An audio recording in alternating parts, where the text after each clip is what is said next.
시간 우리 빠꽁시대 빠친 친구 여러분들 반갑습니다. 자, 지금부터 선생님과 함께 뭐에 대해서 공부할 거냐면 바로 개화파에 대해서 공부하고 갈 거야. 자, 우리가 앞서서 위정착사파하고 개화파 공부했던 거 기억나 안 나? 나야지. 바로 앞 시간에 공부했는데. 자, 그러면 지금부터 선생님하고 개화파에 대해서 공부할 건데 지금 현재 선생님이 굉장히 가슴이 두준두준합니다. 두준두준 뛰고 있어. 왜 그러냐면 선생님에 대한 후기가 너무 좋은 후기가 올라와가지고 선생님 원래 이런 후기에 기분이 왔다 갔다 하는 사람이에요. 나 원래 그렇게 유치해. 그런데 어떤 어머님이 계셨는데 진짜 너무 감동적이야. 중학교, 고등학교 그 검정고시를 통과하셨대요. 근데 그때 선생님의 강의가 너무 도움이 됐다고 감사 인사를 드리고 싶다고 전화로 이렇게 그런 글을 써주셨어요. 근데 선생님이 그 글을 보면서 너무 감동 먹었어요. 와, 대한민국의 어머님들이 살림하시고 또 직장생활 하시기도 바쁘실 텐데 검정고시까지 정말 대단하구나.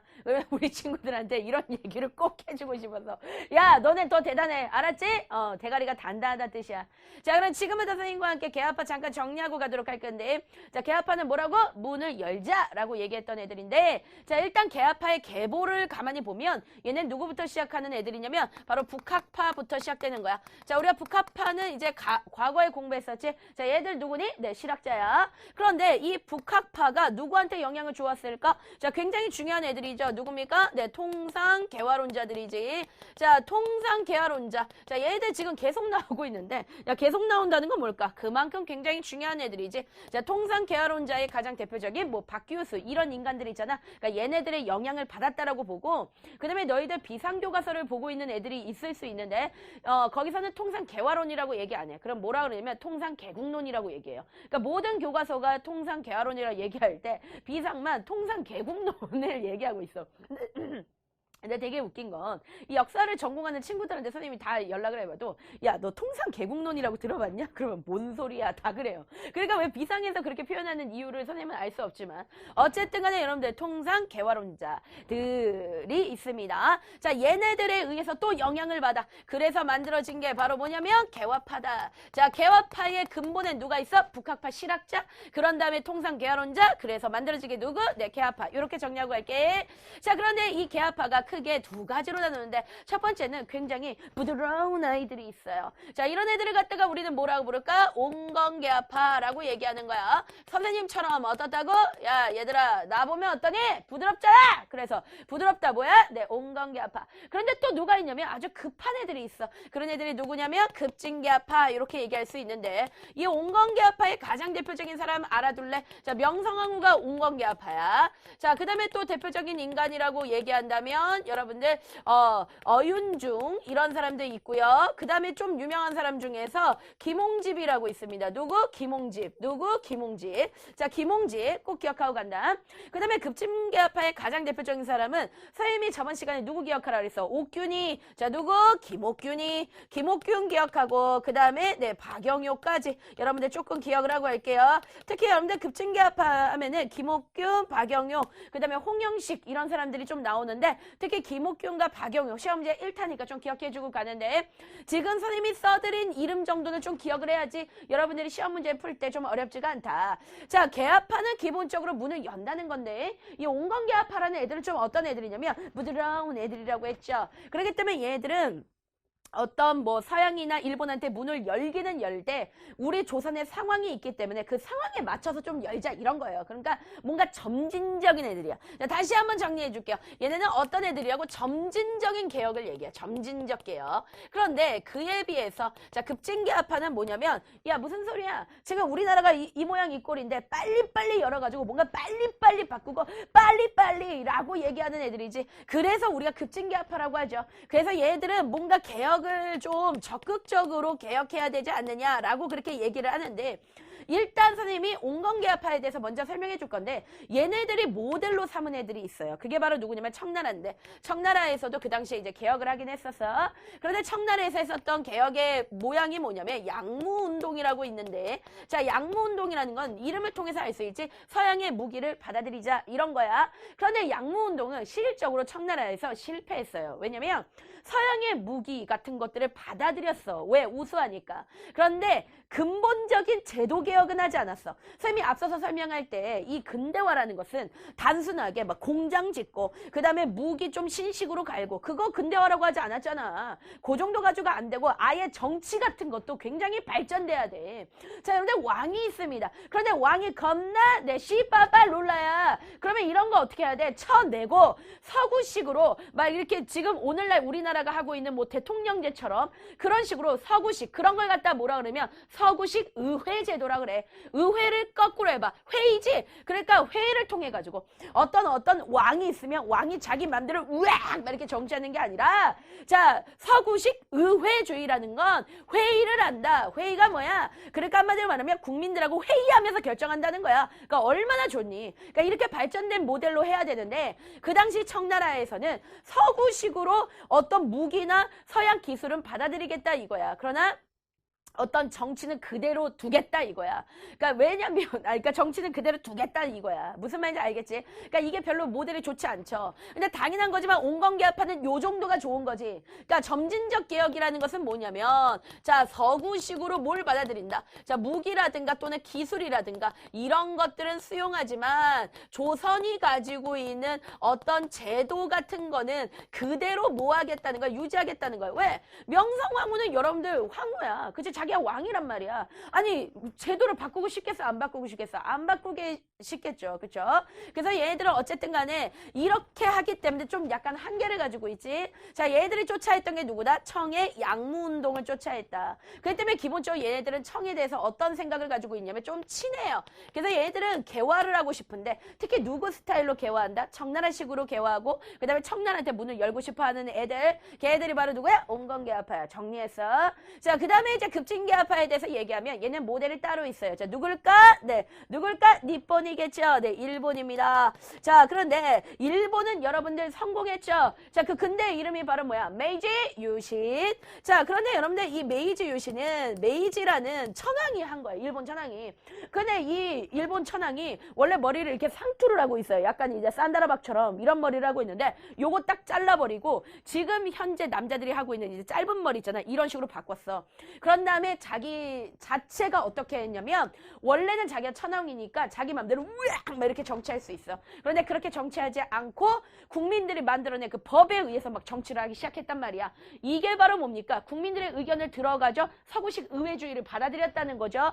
예, 그런 겁니다. 그러니까 일본의 메이지 유신을 받아들였다는 건 적극적으로 개혁했다는 건 당연히 서구식으로 어떤 무기나 그리고 기술 같은 거를 받아들여야 된다라고 그렇게 주장을 하면서 동시에 조선의 제도 자체도 어떻게 해야 된다? 개혁해야 된다. 개혁한다는 것은 서구식으로 뭘 가져와야 된다? 네, 그렇죠. 의회 제도 같은 것들, 뭔가 이런 것들을 발전적으로 가져와야 된다. 그렇기 때문에 얘네 입장에선 누가 싫은 거야? 청나라가 싫다니까. 그래서 얘네들은 이 청이 우리나라에 대해서 자꾸 간섭하는 그런 부분에 대해서 배제하죠. 배제한다는 거 굉장히 싫어한다. 이 애들이 바로 누구냐면 급진개화파다. 그래서 우리나라는 그 당시에 개화파가 온건개화파, 급진개화파로 나뉘어져 있었다는 거 완벽하게 정리했으니까 반드시 기억하고 갑니다. 자, 그런데 그런 와중에 어쨌든 간에 지금 현재 개화 정책을 펼치고 있는 것은 온건개화파야 아니면 급진개화파야. 당연한 거지만 명성황후가 어느 파? 온건개화파? 그러면 온건개화파에 의해서 지금 개화 정책이 추진되고 있는 그런 상태였지. 그러니까 당연한 거지만 급진개화파는 어때? 답답 터지는 거야. 그쵸? 열받죠? 그래서 급진개화파가 일으킨 사건이 있다. 자, 그 사건이 언제 일어나? 갑신년에 일어나. 그래서 우리는 이걸 갖다 뭐라 그래? 갑신정변. 갑신정변 시험 문제 1타니까 꼭 기억해. 갑신정변 누가 일으켰다고? 답답 터지는 누구? 급진개화파가 일으켰다. 자, 그렇다면 얘네가 왜 일으켰는지 그 배경이 시험 문제 잘 나오니까 반드시 꼭 기억하고 가야 되는데 첫 번째 마음에 들지 않아. 누가? 청이. 그래서 자꾸 이 청나라가 우리나라에 대해서 간섭이 미친 듯이 심화되기 시작하는 거야. 우리가 앞서서도 선생님이 잠깐 설명해 줬지만 계속해서 명성황후가 청나라한테 SOS 쳐가지고 청나라한테 계속 도움을 받잖아. 그럼 여러분들 도움의 공짜가 어디 있습니까? 그렇죠? 받은 만큼 청나라는 우리를 괴롭히는 걸. 그치? 그러니까 이런 상황 자체가 마음에 들지 않아. 자, 그런 다음에 그 당시 정부, 야, 정부라는 건 딱 잘라 말해서 누굴까? 명성황후지. 지금 이 사람이 펼치고 있는 뭐가? 개화 정책이지. 그런데 이게 지금 뭐 한다고? 답답 터진다고. 그래서 정부가 추진하고 있는 이 개화 정책 자체가 엄청나게 마음에 들지 않아. 그래서 불만인 거야. 그래서 이런 이유 때문에 급진개화파가 난을 일으킨 겁니다. 그러면 어떻게 난을 일으켰는지 좀 알아보도록 할게요.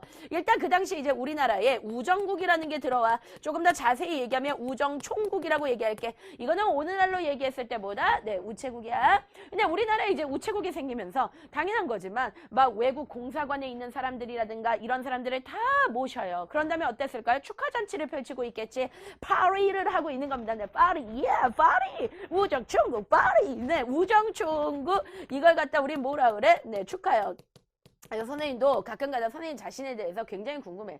나는 되게 많이 움직이는데 왜 살이 안 빠질까? 네, 이런 생각이 들어.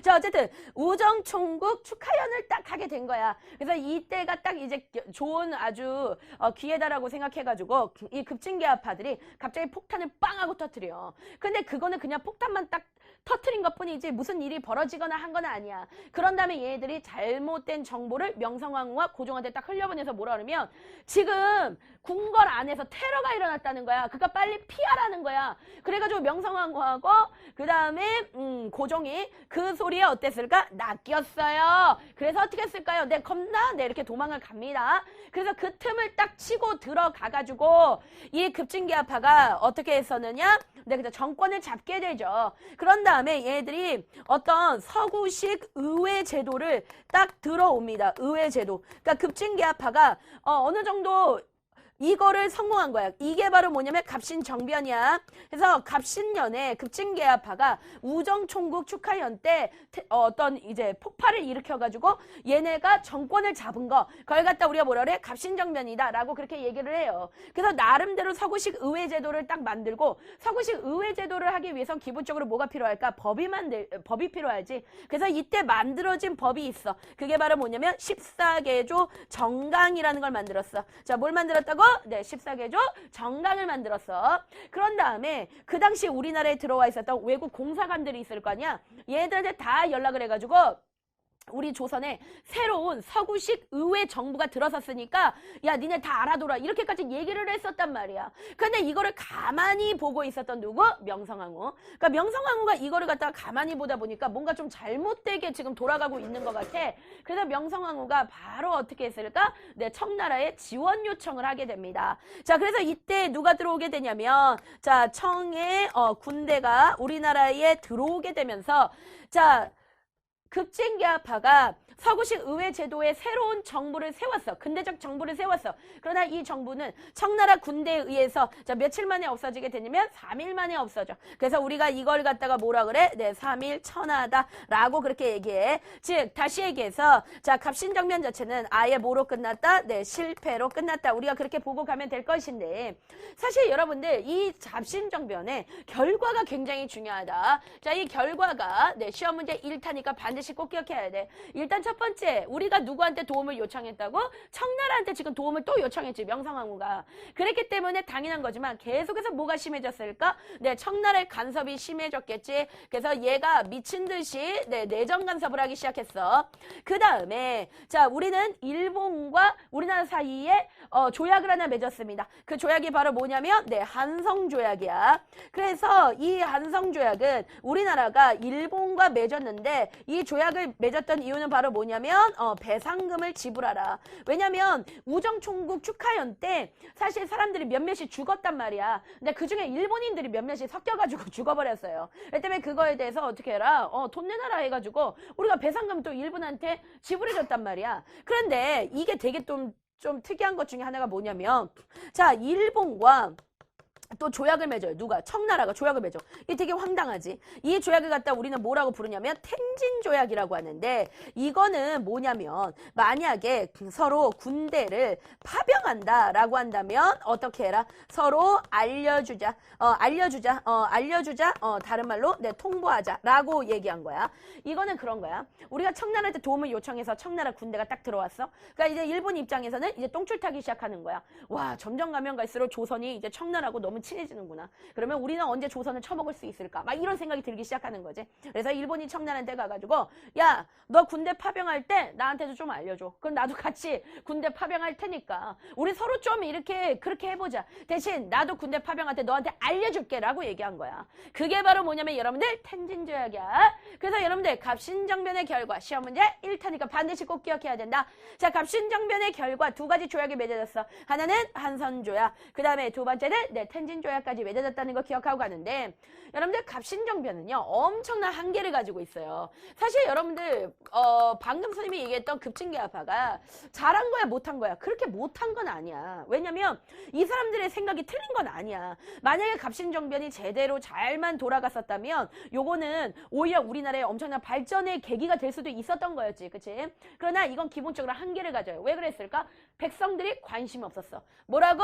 백성들이 전혀 관심이 없었다. 그걸 갖다 우리 뭐라 그러면 백성의 지지가 전혀 없었다. 왜 그러냐면 당연한 거지만 너무 뭐했어. 이 급진계합파들이 일본에 의지했어요. 여러분들 지금 얘기했었던 김옥균, 박영효는 그러니까 갑신정변이지. 갑신정변이 일어나고 나서 실패로 끝났죠. 그리고 얘네가 바로 어떻게 했는데 튀었어. 어디로? 일본으로. 그러니까 얘네 약간 일본이랑 굉장히 친해요. 그래서 얘네가 튀고 나니까 명성황후가 막 열받아가지고 막 자객까지 보내가지고 김옥균 죽여라 막 이렇게 했는데 김옥균은 명이 길어서 겁나 벽에 똥칠할 때까지 오래 살았어. 죽이지는 못했는데 어쨌든 보자고. 김옥균이나 박영효가 좀 어떠냐면 일본하고 친해. 자, 그러다 보니까 얘네 뒤에 누가 있어요? 일본이 있어.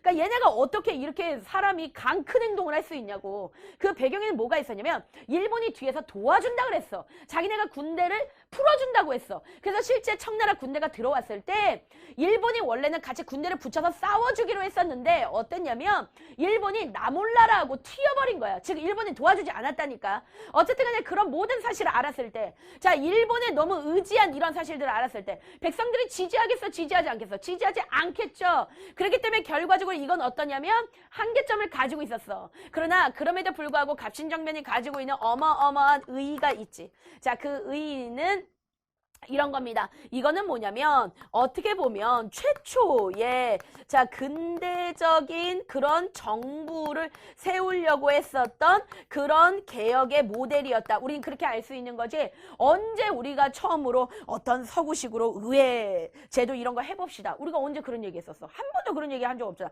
그 얘들이 하긴 했다니까. 그런 부분에서는 정말 대단하지 않느냐 이거야. 그러나 이런 한계를 가지고 있었기 때문에 이거는 좀 문제가 되는구나. 네, 이렇게 보고 가면 되겠습니다. 자, 그런데 우리나라의 상태 이제 보니까 어때요? 그닥 지금 좋지 않다는 거 알잖아. 우리가 지금 점점 가면 갈수록 잘 봐.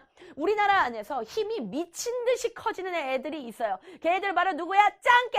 누구? 청나라! 누구? 청나라! 지금 점점 가면 갈수록 지금 청나라의 힘이 너무 커지네. 그러니까 이 청나라의 그런 내정 간섭이 미친 듯이 심화되는 거야. 자, 그러다 보니까 명성황후 입장에서도 이게 별로 그렇게 마음에 들지는 않아. 자, 그래서 명성황후는 어떻게 하면 이 청나라로부터 이 간섭으로부터 우리가 좀 벗어날 수 있을까? 고민하다가 누구를 좀 끌어들이면 좋겠다. 그래서 끌어들인 애들이 있어. 누구지? 러시아. 자, 그래가지고 어떻게 되냐? 러시아와 우리가 뭔가 좀 친러적인 그런 모습들이 나타나. 그래서 우리가 러시아하고 되게 친하게 지내고 있었습니다. 자, 그런데 갑자기 생뚱맞게 어떤 사건이 벌어지냐면 그 사건이 바로 뭐야? 거문도 사건이야. 뭐가 일어났다고? 거문도 사건. 무슨 사건? 띵띵띵띵띵 거문도 사건이야. 거문고 말고. 거문도 사건이야. 이거는 뭐냐면 지금 우리나라의 이쪽에 보면은요. 네, 정밀묘사된 그림이에요. 네, 우리나라 지도 정밀묘사. 네, 여기 제주도 있고요.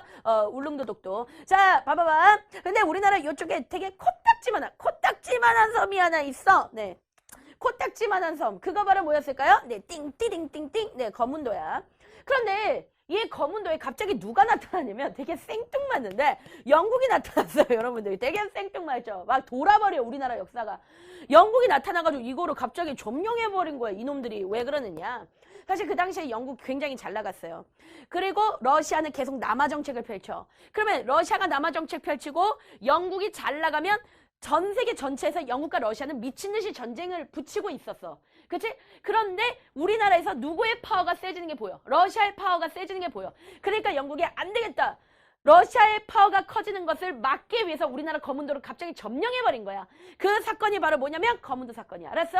거문도 사건은 누구하고 관련이 있는 거야? 영국과 관련이 있다. 어쨌든 간에 이거는 주변에 있는 나라들이 중재를 했어요. 야, 이거 코딱지만한 거 영국 니 먹어서 뭐 할래? 야, 너 그냥 가라. 이렇게 해가지고 영국이 알았어. 그렇게 하고 가기는 했어.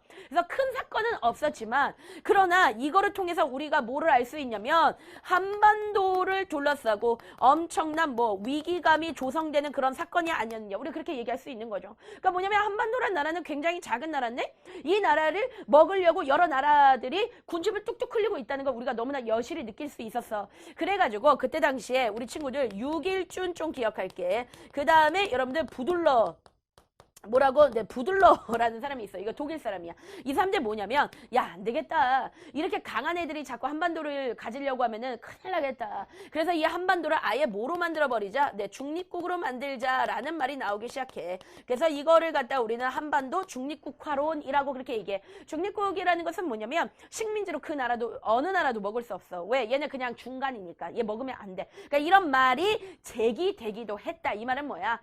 제기되기만 하고 그냥 끝났다는 거죠. 그쵸? 그래서 여러분들 이런 거문도 사건 같은 것도 일어났었어. 굉장히 시끄럽지. 그런데 이 사건만 있었던 것은 아니야. 어떤 일도 있었냐면 사실 우리나라의 상태가 별로 안 좋아. 왜 안 좋냐? 이 청나라 상인들이 우리나라에 막 들어와 있어요. 근데 경쟁적으로 또 누가 들어와 있냐면 일본 상인들이 우리나라에 들어와서 얘네들이 뭐 하기 시작하냐면 엄청나게 경쟁하기 시작해. 그래서 자기네들이 서로 자기네 나라 물건을 우리나라에 미친 듯이 팔기 시작하는 거야.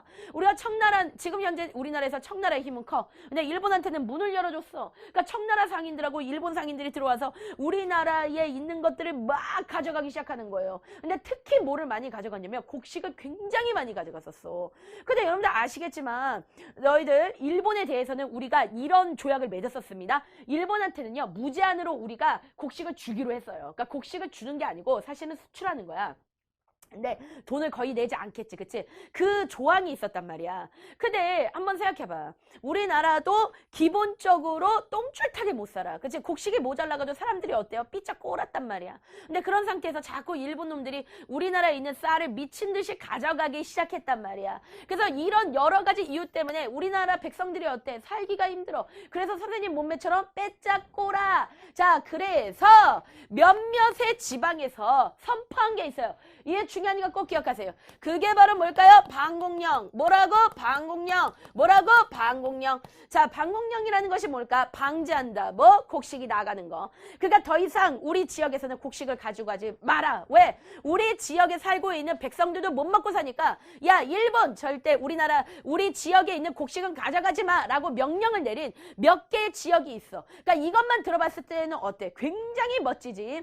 그런데 일본에서 갑자기 뭐라 그러면 방공령 자체가 위법이다 이거야. 이거는 니네가 분명히 우리한테 약속으로 해줬는데 왜 곡식을 못 나가게 하냐라고 얘기를 하면서 오히려 우리나라 정부에다가 야, 너네 때문에 우리 일본이 피해를 봤다. 우리 불쌍한 일본 상인들이 피해를 봤어. 라고 그렇게 얘기하면서 배상금을 물어달라고 그렇게 얘기를 했습니다. 우리나라 정부에.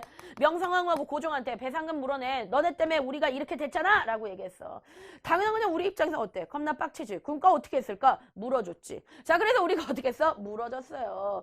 그러니까 정부가 이거에 대해서 어떻게 하냐면 굴복을 해버린단 말이야. 그 배상금을 물어줘 버린단 말이야. 그러니까 당연한 거지만 우리 입장에서 어떨까? 정부를 못 믿겠는 거지. 그러니까 어떤 거야? 백성들 입장에서 정부를 못 믿겠는 거지. 그러니까 즉 다시 얘기해서 정부에 대한 뭐야? 불신이지. 이 불신이 미친 듯이 뭐 했다? 내 증가하는 사건. 그게 바로 뭐냐면 방공령이야. 그러니까 어쨌든 여러분들 거문도 사건이 뭐다? 방공령이 뭐다? 이게 되게 중요한 것보다도 물론 시험 문제는 이런 데 계속 나오지만 우리 한반도를 둘러싸고 이렇게 위기가 조성되는 일들이 계속해서 터지고 있었구나. 이렇게 보면 되는데 내가 왜 방공령을 우리 친구들한테 선생님이 설명을 해줬냐면 바로 이것 때문이지. 자, 잘 봐라. 지금 방공령까지 지금 선포되어 있는 상태예요. 그렇죠? 그런데 이 방공령을 선포를 하고 근데 이 부분에 대해서 오히려 우리가 일본한테 배상금 물어줬어. 누가? 정부가. 그러니까 우리 백성들은 정부에 대한 불신만 모할 뿐이야. 엄청나게 증가될 뿐이야. 그리고 끊임없이 이 청과 그리고 일본이 우리나라에 경쟁적으로 뭐하기 시작해? 침투하기 시작해. 그래서 우리나라의 경제를 막 쥐고 흔들어.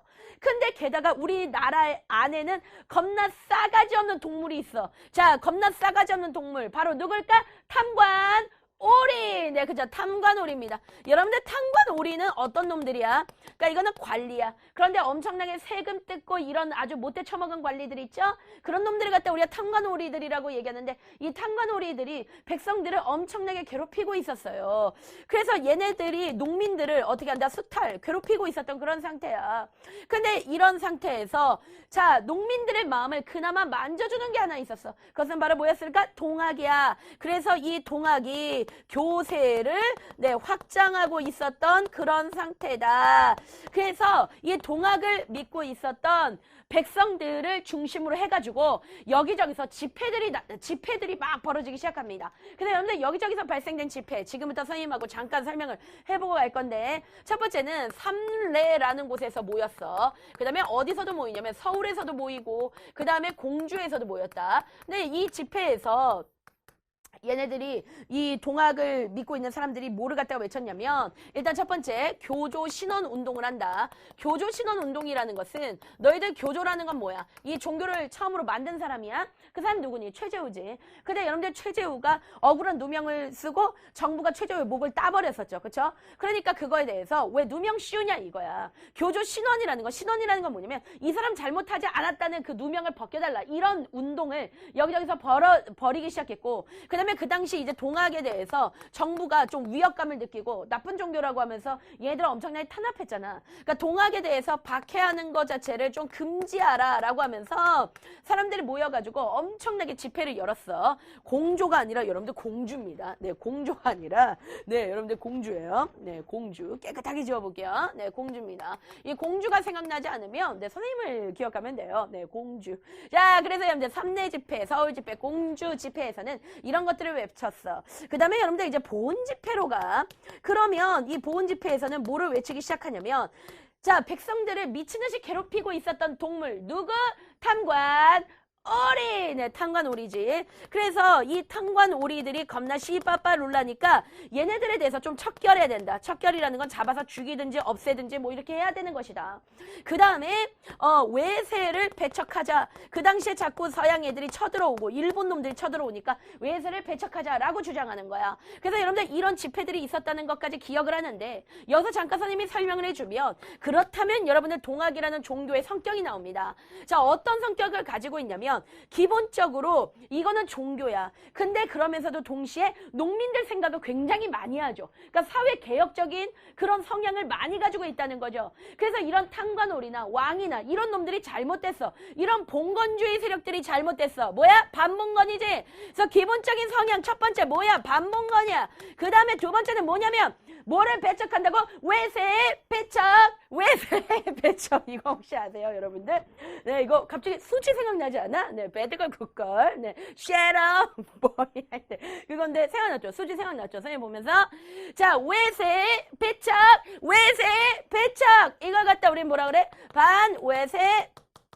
자, 이거다. 자, 지금 선생님 뭘 설명해 주려고 할까? 동학 농민 운동을 설명하려고 하는 거야. 동학 농민 운동이 일어날 수밖에 있어 없어? 있잖아. 너무 속상하잖아. 일으켜야지. 그치?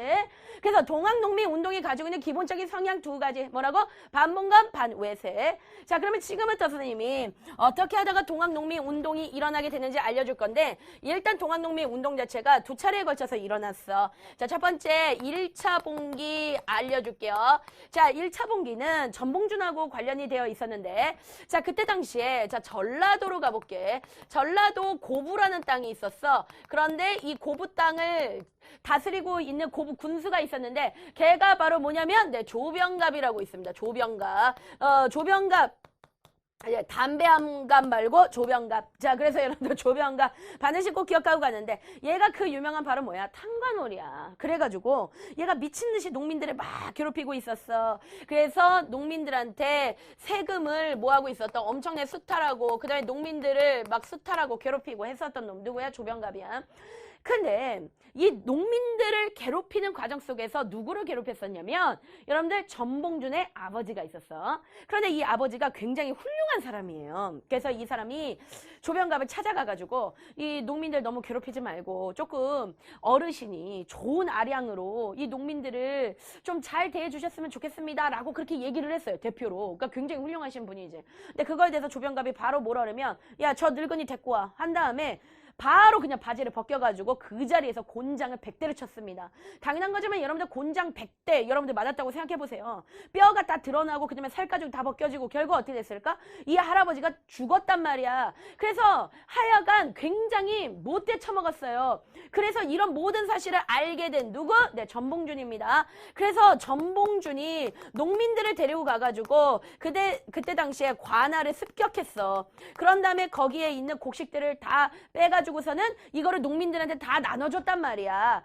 그리고서는 이 사건을 해결하기 위해서 정부에서 이 사건을 들었어요. 이 사건을. 지금 막 조병갑이 잡혀있고 그 다음에 전봉준이 관할에 습격해가지고 거기 있는 곡식을 다 농민들한테 나눠주고 이런 사건들이 이제 그 정부의 귀에 딱 들어간 거야. 그래가지고 관리가 나왔어. 정부에서 보낸. 그런데 관리가 자 누구 편을 딱 들어버려? 조병갑 편을 딱 들어버리는 거야. 농민이 까라면 깔 것이지. 지네가 뭔데 세금 내라면 낼 것이지. 지네가 뭔데 어디서 지레리냐 이렇게 얘기를 딱 하는 거죠. 그러니까 여기서 어땠을까? 네, 이 전봉준이 굉장히 화가 난 거예요. 그래서 고부에서 한 번 더 모였어. 어디서 모였냐면 여러분들 백산에서 모였어. 백산. 어디? 네, 백산이야.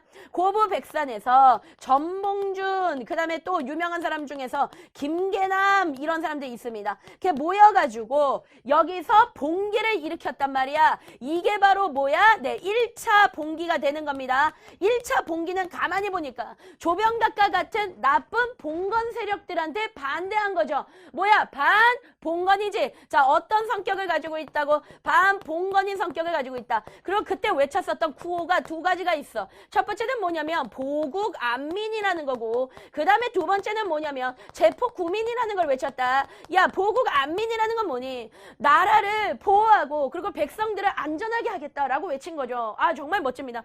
그러니까 제포구민이라는 건 뭐예요? 지금 폭정에 시달리고 있는 백성들을 우리가 구원해야 된다라고 그렇게 얘기한 거죠. 정말 여러분들 너무나 아름답습니다. 그래서 여러분들 화가 난 농민들은 계속해서 여러분들 정부군과 싸웠어. 그래서 실적으로 농민들이 굉장히 많이 이겼어요. 자, 일단 여러분들 자 황룡촌 전투야. 황룡촌 전투에서 크게 자, 농민들이 승리합니다. 그리고 황룡촌 전투하고 그 다음에 한 가지 전투가 있는데 갑자기 선생님이 생각이 안 나서 네네네 황토현 전투예요. 자, 황룡촌 전투와 그 다음에 황토현 전투예요. 황토현 전투. 네, 황토현 전투. 그러니까 선생님처럼 가르치려면 기본적으로 남자친구가 있든지 이렇게 해야 돼. 안 그러면 이게 다른 남자랑 이렇게 사귈 수가 없어요. 황토현 전투.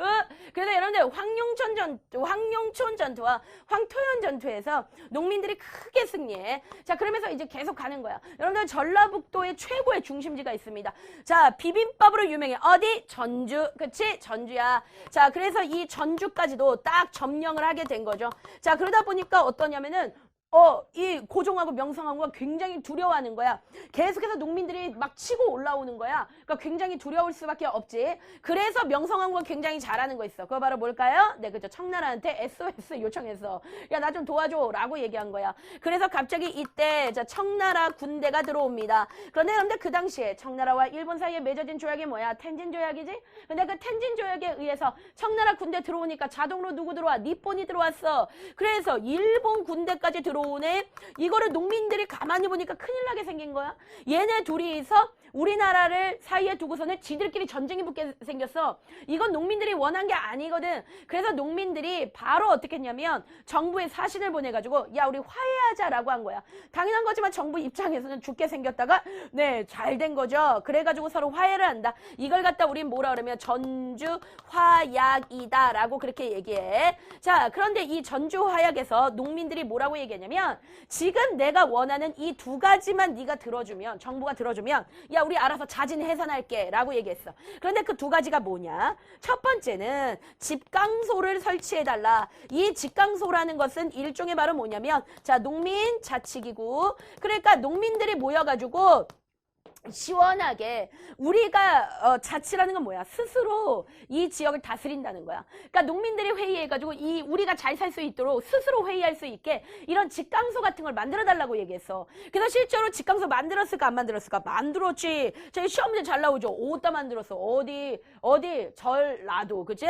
그래서 전라도 일대에다가 직강소를 만들었어. 그러니까 전국 일대 직강소 깔렸다. 이렇게 페이크 나와. 어디야? 전라도에만 만들었다. 이 기억하고 가고 그 다음에 두 번째 뭐냐 우리들이 원하는 12가지 조항이 있다 그럽니다. 그러니까 그거 지켜달라 그래요. 그게 바로 뭐예요? 폐정개혁안이야. 그래서 동학농민운동군 때 나온 게 바로 뭐야? 폐정개혁안이다. 이 폐정개혁안 보면은 뭐 백정들이 쓰고 있는 패랭이 갓을 없애고 막 이런 것들이 나와. 즉 무슨 말이냐면 신분제를 폐지하고 탕간오리들을 없애고 막 이런 것들을 막 외친단 말이야. 자 폐정개혁안 몇 개? 12개. 몇 개? 12개. 몇 개? 12개. 몇 개? 12개. 그래서 폐정계약원은 이걸 들어줘라고 얘기했어. 그러니까 정부 입장에서는 땡큐지. 그래 알았어. 12개만 들어주면 되는 거야. 알았어 그거 들어줄게 라고 그렇게 얘기를 했어. 근데 얘기를 했는데 중요한 거는 정부가 잘 들어줬을까 안 들어줬을까? 안 들어줬어요. 근데 그 부분에 대해서는 농민군들이 그냥 받아들였어. 왜냐면 원래 이 정부는 야 할게 라고 하지만 얘들은 원래 약속을 잘 지키는 애들이 아니에요. 그냥 저놈들은 그냥 씨발라 먹는 수박이다 이렇게 생각을 하기 때문에 그냥 그런가 보다 이렇게 했는데 중요한 건 뭐냐면 일본의 행동이었어. 왜냐면 이 일본 애들이 우리나라에 들어왔어. 그치? 들어왔지 지금. 그러면 어떻게 해야 돼? 우리가 정부하고 서로 화해를 했으면 돌아가야 될 거 아니야. 그치? 근데 일본 애들이 돌아가지 않고 오히려 어떻게 했어? 경복궁을 점령해버려요. 자, 일본이 아예 어떻게 한다고? 경복궁을 점령했다고. 와, 이거 기가 막힌 상황이야. 일본인들도 아니고 일본 군대야. 군대가 왕실을 점령했어. 이건 뭐야? 네, 호로비치죠. 네, 사실 호로비치가 아니어서 이미 이렇게 약간 이렇게 욕을 하고 싶었는데 호로비치입니다. 여튼 아주 나쁜 놈들이야. 경복궁 점령했어. 그런 다음에 이놈들이 어떻게 했냐면 청일전쟁을 일으켜요. 아주 이거는 기가 막힌 일이야. 그리고서는 이름은 청일전쟁인데 우리나라에서 싸워 얘네들이. 그러니까 농민들이 어때? 겁나 빡치는 거야. 안 되겠다. 야 우리가 다시 일어나가지고 저 일본 놈들을 몰아내자. 자기네 땅으로 그렇게 얘기를 한 겁니다. 그래서 다시 한번 제2차 봉기가 일어나지. 자 그렇다면 제2차 봉기의 성격 나오죠. 일본의 반대에 반외세적인 성격을 기본적으로 가지고 있구나. 그래서 일본군하고 미친듯이 싸웠습니다. 그런데 실적으로 일본군은 어때요? 정부군하고 비교도 안 되죠. 그러니까 싸움을 잘하죠. 그래서 마지막 전투가 바로 뭐냐면 공주의 우금치 뭐라고? 우금치라는 곳이 있어. 이곳에서 전투를 했는데 여기서 동학 농민군들이 완전히 패배해버리지. 그래서 우금치라는 거는 언덕이에요. 근데 그 언덕을 올라가야 되는데 그 언덕을 올라가지를 못하고 이제 거기서 농민군들이 엄청 죽었어. 그래서 전봉준이 이제 도망을 갔습니다. 왜냐 전봉준이라도 피하라고 해가지고 전봉준이 피했는데 민가에 숨었는데 그 숨겨진 사람이 일본 사람한테 얘기해가지고 전봉준이 잡혀가서 죽었단 말이야. 그래서 여러분들 그때 당시에 이제 가끔 가다가 이게 요것이 시험 문제 잘 나오는데 내가 잠깐 노래 하나 불러줄게. 새야 새야 파란 새야. 아 왜 박수 안 쳐요? 녹두꽃에 앉지 마라. 녹두꽃이 떨어지면은 포장수 울고 간다.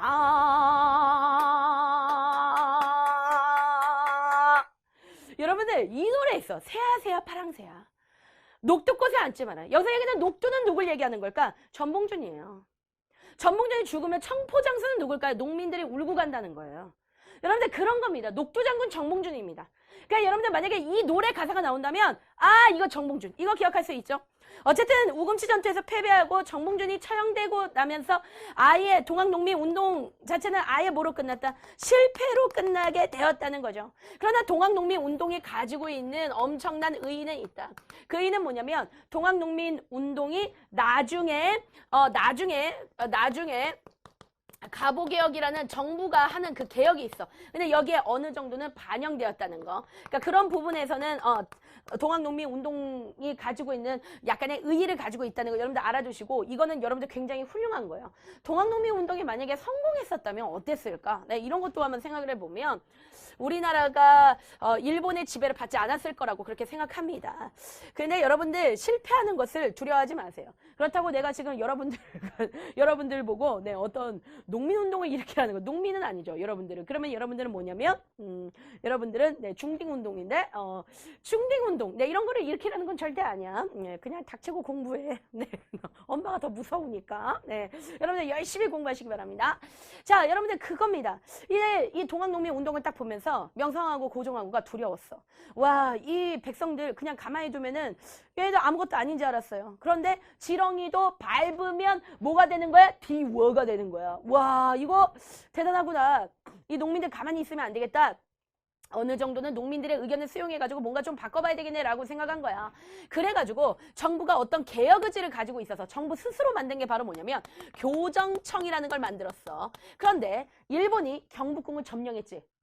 일본이 경복궁을 점령했지. 점령하고 나니까 일본식으로 완전히 바꿔버리고 싶었어요. 그래서 만든 게 바로 뭐냐면 궁국기무처야. 뭐라고?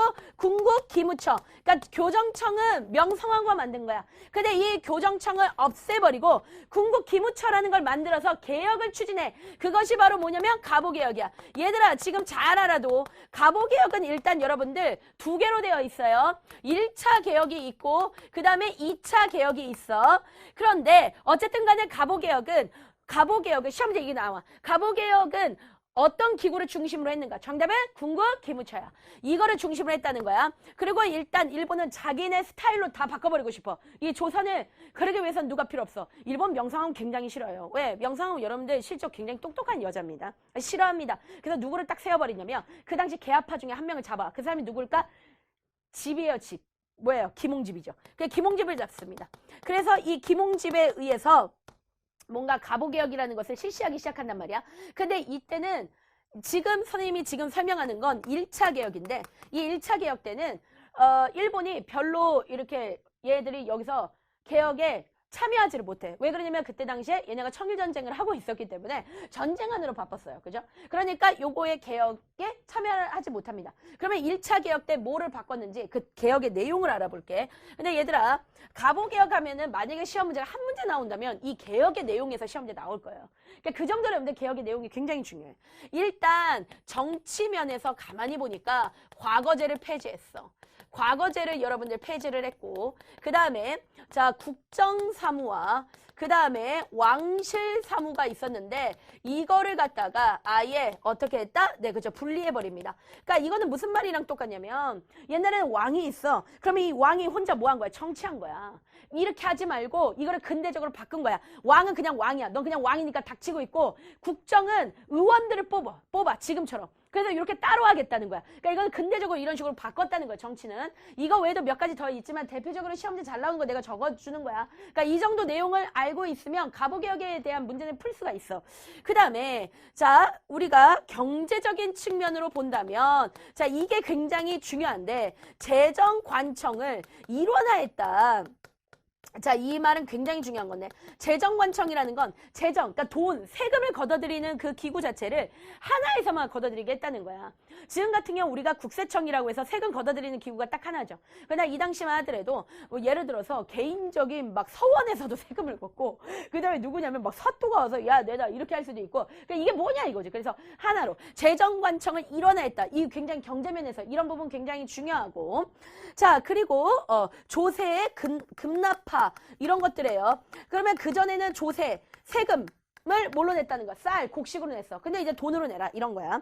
그 다음에 사회면에서 되게 재밌는 사실들이 나오는데 이 시험 문제 1타예요. 뭘 없앴어? 신문제 폐지. 뭐라고? 신문제 폐지. 뭐라고? 신문제 폐지. 이게 가보개혁에서 한 내용 중에 가장 시험이 잘 나온 게 신문제 폐지야. 왜? 선생님이 얘기했지만 동학농민 운동이 어느 정도는 가보개혁에 영향을 끼쳤다고 했죠. 그중 대표적인 게 뭘까? 바로 신문제 폐지야. 알았어. 뭐라고? 신문제 폐지. 그래서 정말 동학농민군들이 외쳤던 신문제 폐지가 여기서 이루어지긴 했습니다. 그죠?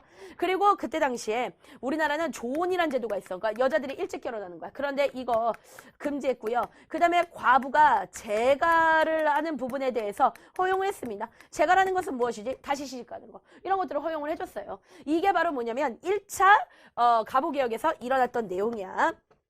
그러다가 2차 가보개혁에서는 청일전쟁이 딱 끝나버렸어. 그래서 일본이 딱 승리해버렸단 말이야. 그러니까 이제 일본이 적극적으로 가보개혁에 이제 막 투입되기 시작해. 그러면서 김홍집이 마음에 들지 않았어요. 뭔가 이 김홍집이 이렇게 화끈하게 개혁을 해줄 거라고 생각했는데 얘가 개혁을 잘 못하는 거야. 그러니까 누구를 또 뽑아왔냐면 이번엔 급진계파에서 한 명 뽑아왔어. 걔가 바로 누굴까? 박영효야. 그래서 박영효를 뽑아가지고 얘네 둘이서 연립이라는 건 뭐야? 서로 손을 잡았다는 거지. 연립 내각이라는 것은 뭐니? 내각이라는 것은 정부죠.